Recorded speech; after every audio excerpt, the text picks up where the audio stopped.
नमस्कार दोस्तों। आज की इस वीडियो में हम वर्ल्ड मैप के माध्यम से सागरों का अध्ययन करेंगे और उनसे जुड़े जो भी तथ्य हैं उन्हें समझने का प्रयास करेंगे। तो शुरू करते हैं हम भूमध्य सागर से।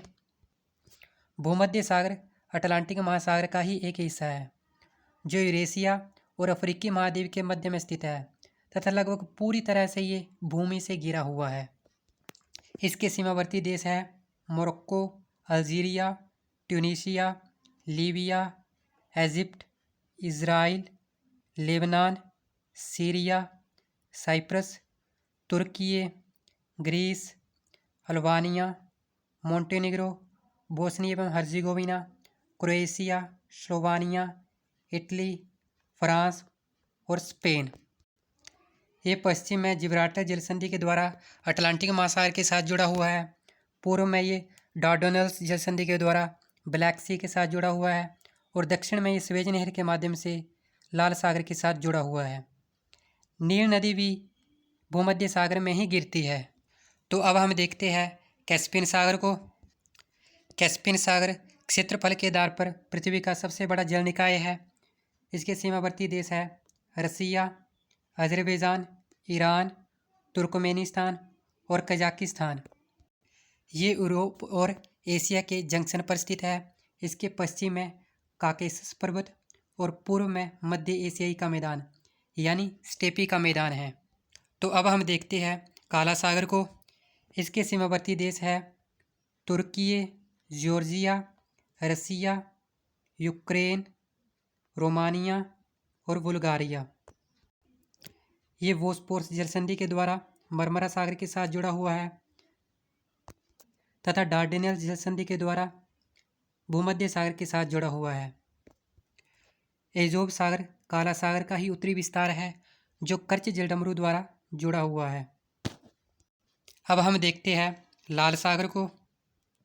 लाल सागर एशिया और अफ्रीका महाद्वीप के बीच में हिंद महासागर का प्रवेश द्वार है और ये एक प्रमुख लवणीय जल निकाय है।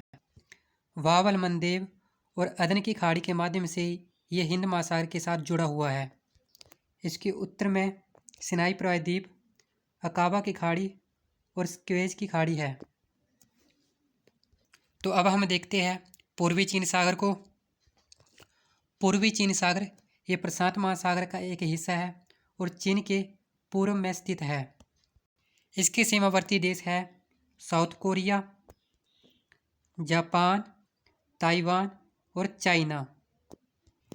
ये कोरियाई जलसंधि के माध्यम से जापान सागर से जुड़ता है और पीला सागर में उत्तर में खुलता है। अब हम देखते हैं दक्षिणी चीन सागर को। दक्षिणी चीन सागर प्रशांत महासागर का ही एक हिस्सा है जो Taiwan, China, Vietnam, Cambodia, Thailand, Malaysia, Singapore, Indonesia, Brunei और फिलीपींस से घिरा हुआ है।